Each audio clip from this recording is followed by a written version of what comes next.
Welcome back to Edinburgh, and the Scottish capital's legendary main thoroughfare, the Royal Mile. This is the second part of our walk along the entire length of the Royal Mile. So far we've made our way down from the mighty Edinburgh Castle and past the spectacular St Giles Cathedral to this point, in the middle of the High Street, one of 5 streets that make up the Royal Mile as a whole. From here, we'll be making our way further east across the heart of Edinburgh towards the Palace of Holyroodhouse, the King's official residence in Scotland, and the ending point of the Royal Mile.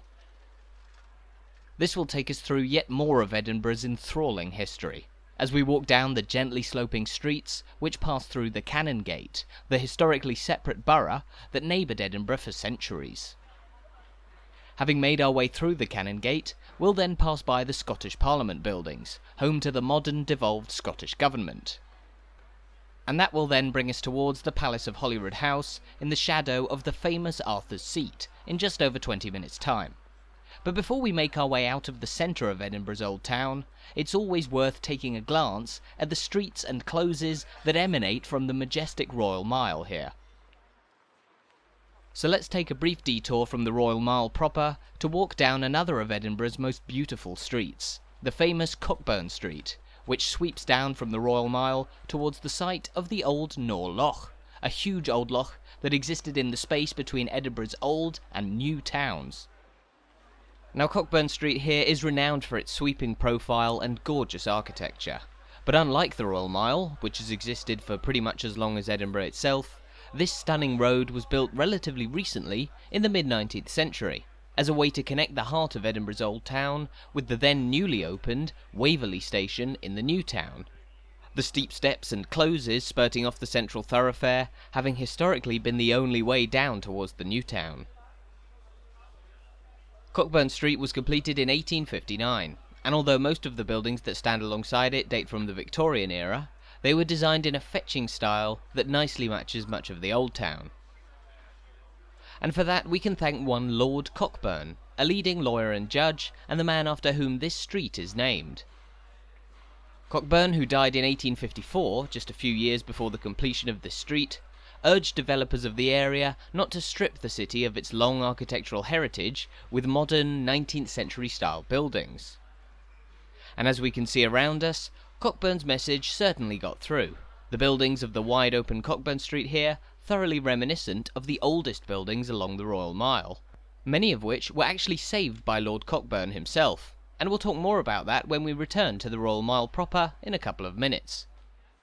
Turning left for a moment, however, we're going to make our way even further down the slopes of the old town off Cockburn Street, down Fleshmarket Close, one of the most atmospheric and fascinating closes you'll find along the entire Royal Mile. Descending steeply from the old town's main thoroughfare towards Waverley Station, Fleshmarket Close takes its name from the fact that a meat market was historically hosted here, as the alley led from the Royal Mile down towards a slaughterhouse on the shore of Nor Loch, and so was for centuries home to bustling trade, and more than likely, a rather foul smell in the air too. Nowadays things are rather different, and the narrow Fleshmarket Close is actually best known for one of the cosiest institutions you'll find in all of Edinburgh, a pub known as the Halfway House. Standing near to the bottom of Fleshmarket Close, the Halfway House is what you'd call snug. Its interior is composed of one small room with space for just a handful of people, though the pint-sized nature of this pub certainly makes it one of the most intimate and friendliest in all of Edinburgh. For decades used by travellers who had just stepped off a train arriving at Waverley Station, the Halfway House is sometimes even suggested as Edinburgh's smallest pub of all, although that title is more likely held by the appropriately named Wee Pub over on Grassmarket, which has room for just about 20 people at a push. Still, it's well worth stopping by the Halfway House for one of Edinburgh's most heartwarming pints, while just next door, Fleshmarket Close is home to another pub, the Jinglin' Geordie, a name which refers to one George Heriot, a well-known Edinburgh resident of the 16th century who worked as a jeweller and goldsmith, and was nicknamed the Jinglin' Geordie because of the way that coins and jewels rattled in his pockets as he walked through the city streets. You'll find references to the Jinglin' Geordie all over Edinburgh, including at the prestigious George Heriot School in the shadow of Edinburgh Castle. But as we come to the top of Fleshmarket Close now, we're going to make our way back up Cockburn Street and onto the Royal Mile once again, where we'll head a further 3/4 of a mile across Edinburgh towards the other end of the legendary thoroughfare. Here on the Victorian-built Cockburn Street, however, we can see how this sweeping lane cut through the path of the old Fleshmarket Close where those meat markets were held centuries ago. And this is just one example of how development in Edinburgh's Old Town has changed the face of the city over time. While the Royal Mile retains its original form and there remain many centuries-old buildings along it, the number of closes in Edinburgh's Old Town has reduced somewhat over the years. Today there are around 80 closes that spurt off the Royal Mile, although at one point there were as many as 240, many eventually demolished as the waves of progress came to the city in the last couple of centuries. As we head further along the Royal Mile into the area known as the Canongate, we'll pass by a few more of the closes that remain today, albeit which have been transformed for modern living. But it's fair to say that relatively newer developments like Cockburn Street here are a welcome addition to Edinburgh's always stunning old town. Making our way back up to the top of the sweeping Victorian-era street, however, let's return to the Royal Mile proper to continue our walk eastwards across Edinburgh. At the head of Cockburn Street, where it meets the High Street here, there stands one of the most prominent church buildings along the Royal Mile, this being the eye-catching Tron Kirk, built between 1636 and 1647. From its completion until 1952, the Tron Kirk was a working place of worship, although it became best known across Edinburgh as the centre of the city's Hogmanay celebrations each New Year's Eve, the church's towering spire having served as a clear landmark for people to congregate and herald in the new year together.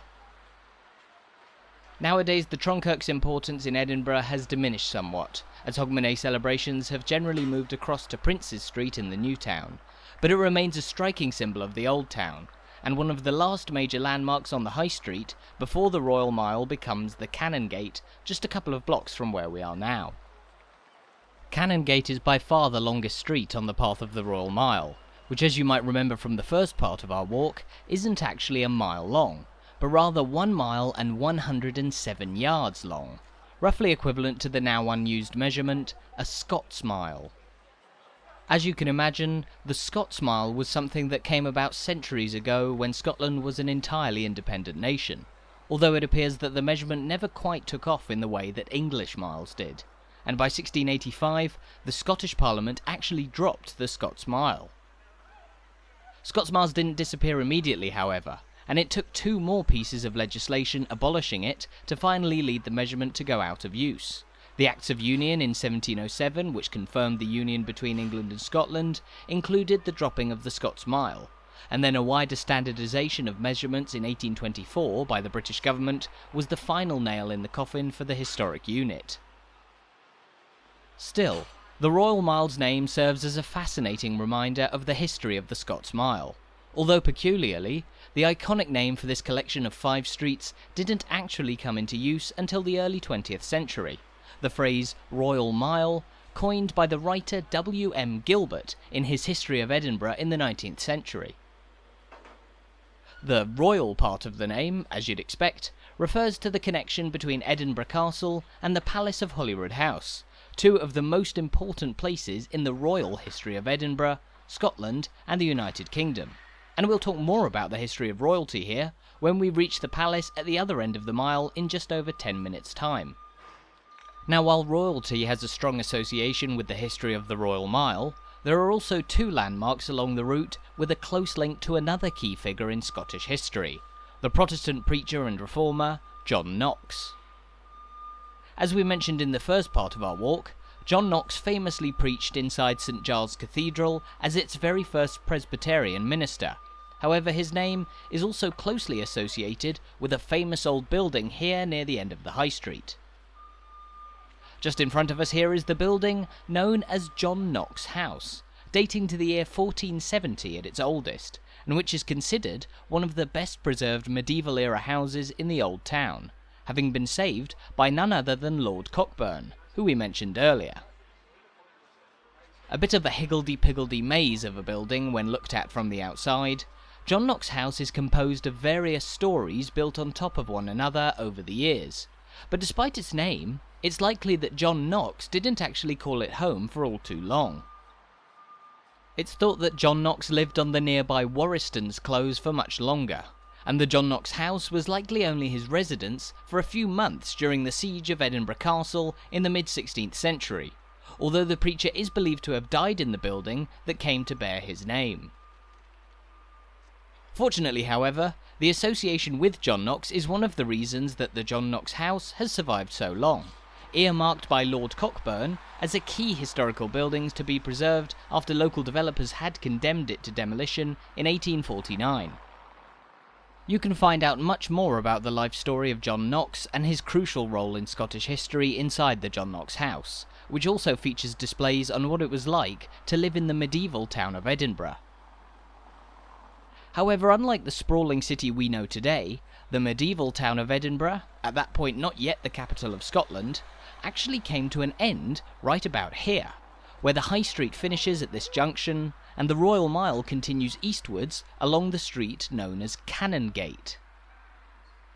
Canongate, the longest of all the streets on the Royal Mile, runs from this point all the way down to the modern Scottish Parliament buildings, and stops just shy of the Palace of Holyroodhouse, where you'll find the shortest street of the thoroughfare that we'll talk about at the end of our walk.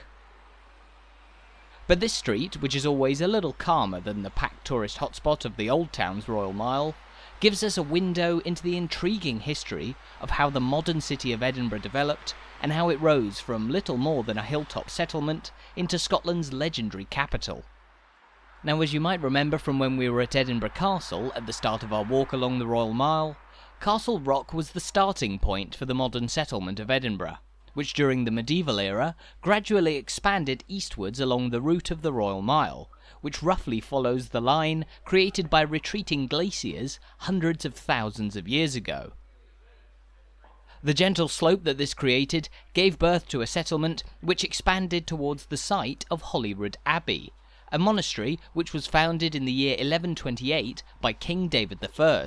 situated at the end of Canongate and the modern Royal Mile, creating a new centre of focus in Edinburgh separate to the mighty castle.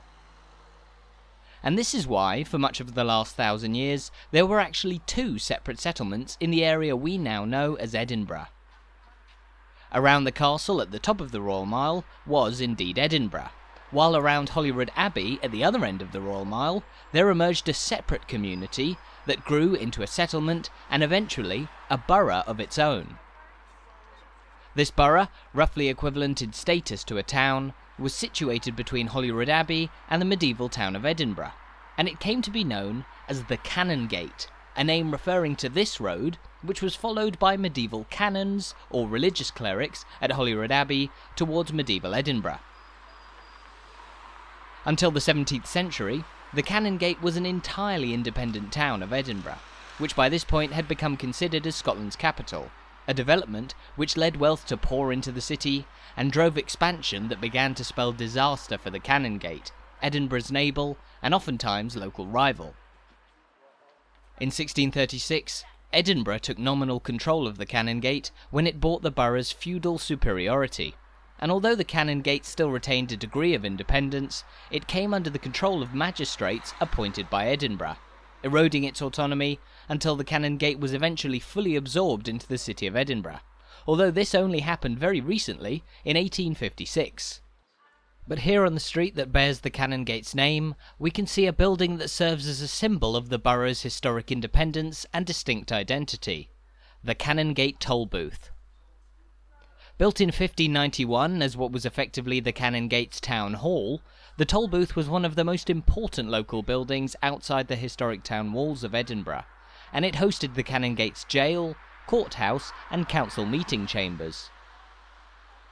Nowadays, the Tolbooth is home to the last pub on the Royal Mile, the Tolbooth Tavern, but it remains an iconic building of this formerly independent borough, which is now very much an integral part of Edinburgh, but whose residents, upon its union with the Scottish capital, expressed some regret at the loss of their distinct identity. Just next door to the old Tolbooth now, there stands the Canongate Kirk, built in 1691 as the parish church of the Canongate, and which became closely associated with the British royal family. Queen Elizabeth II regularly worshipped here when she was staying at Holyrood Palace here in Edinburgh. Outside the gates of the Canongate Kirk, meanwhile, there stands a statue of Robert Fergusson, an Edinburgh-born poet of the 18th century, and whose works are said to have had a major influence on Robert Burns, and many other figures of the Scottish Enlightenment that brought Edinburgh to the forefront of global progress in the 18th and 19th centuries. The poet Fergusson is actually buried in the churchyard of the Canongate Kirk, where you'll also find another key landmark in the form of this, the Canongate Mercat Cross, which is said to date from the year 1128. Though much smaller than Edinburgh's Victorian-era Mercat Cross that we saw by St Giles Cathedral, the Canongate's Mercat Cross too was erected to show where local markets were held, again separately from Edinburgh, and for a long time it stood in the middle of the road here, before eventually being moved into the kirkyard in 1953 during the redevelopment of the Canongate. As we mentioned, the Canongate has long held a distinct identity from Edinburgh. Even today, you'll notice the calmer and relatively more spacious feel of the Canongate as we stroll between its buildings, and that's something which has come about as the result of the transformation of the old borough in the 20th century. When the Canongate was absorbed into Edinburgh in 1856, this area was a predominantly working class one, and was even home to many of the city's slums as the local population grew during the industrial era. Many of those slums, which developed in the closes, courts and wines that emanate from the Canongate here, were eventually cleared in the first half of the 20th century, leaving the Canongate to evolve as an area that's still far more residential than the heart of Edinburgh's Old Town, but which also serves as a hub of student living for those studying at the University of Edinburgh. Having passed by the Royal Mile Primary School just there, education is a big part of life in this part of Edinburgh.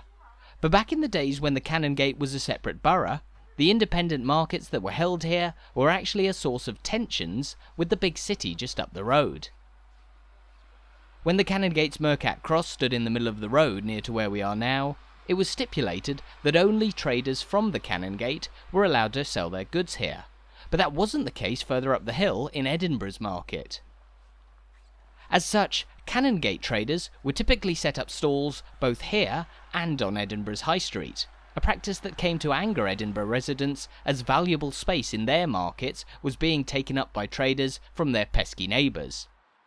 Coming towards the end of the Canongate now, however, we're passing by a historic building known as Queensberry House, built in 1681 as a splendid mansion, but which for much of its life, between 1803 and 1996, was used as a local hospital. Nowadays, meanwhile, Queensberry House is fenced off to the public, as it forms part of the modern Scottish Parliament complex, which was completed in 2004 following the devolution of independent political powers to the new Scottish Parliament.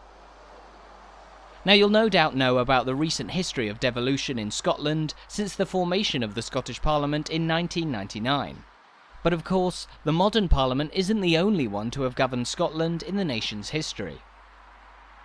Centuries ago, before the Acts of Union in 1707, there was of course the Parliament of Scotland, which existed for just under 500 years from the year 1235, and which for many years met at Parliament House, which you'll also find on the route of the Royal Mile, back up by St Giles Cathedral and the heart of Midlothian in Edinburgh's Old Town. The strikingly modern buildings we've been walking past here, meanwhile, are the new Scottish Parliament buildings, built over 5 years between 1999 and 2004, and which mark the end of the Canongate. Having made our way almost an entire Scots mile down the hill from Edinburgh Castle, we've made our way through the history of this amazing city. But even after reaching the end of the Canongate, there's still one more of the Royal Mile's 5 streets left for us to walk along. We'll do that in a moment, but here we're taking in a view of the Scottish Parliament buildings on this lovely evening, and in the distance behind the government complex we can also see Arthur's Seat, an iconic landform that was also the site of an Iron Age fort built around the era of that on Castle Rock. You can see the parallels between the starting and ending points of the Royal Mile, and while Castle Rock was the genesis for the modern city of Edinburgh, Arthur's Seat is often considered as a possible site for the legendary castle known as Camelot, which belonged to King Arthur, who may have given his name to Arthur's Seat. The more likely origin for the hill's name, however, is the Gallic Ard na Said, meaning height of arrows, also a reference to the historic presence of a fort atop the landform. Now, while Iron Age forts once bookended the Royal Mile, today this end of the famous route through Edinburgh is best known as the site of Holyrood Abbey, which, as we mentioned, was founded all the way back in 1128 by King David I. The medieval Holyrood Abbey today lies in ruins, and its location is now mostly occupied by the modern Palace of Holyroodhouse, the King's official residence in Scotland, which stands just at the end of this small lane, the fifth and last of the streets that make up the Royal Mile. Standing opposite the modern Parliament building and the end of the Canongate, this is Abbey Strand, a short approach of just a few feet to the gates of Holyrood Palace, a centuries-old royal residence surrounded by history. Here beside Abbey Strand is the old gatehouse to the palace, built by James IV of Scotland in the early 16th century, and adorned with a unicorn and thistle, the coat of arms of his son, James V. Through the gates at the end of Abbey Strand, meanwhile, we can get a view of the Palace of Holyroodhouse, still used by King Charles III as his official residence in Scotland, and which was visited every year for a week by his mother, Queen Elizabeth II, when she holidayed in Scotland each summer. And with so many royals associated with the palace, it serves as a fitting place to end our walk of Edinburgh's fascinating and appropriately named Royal Mile. Thank you for watching.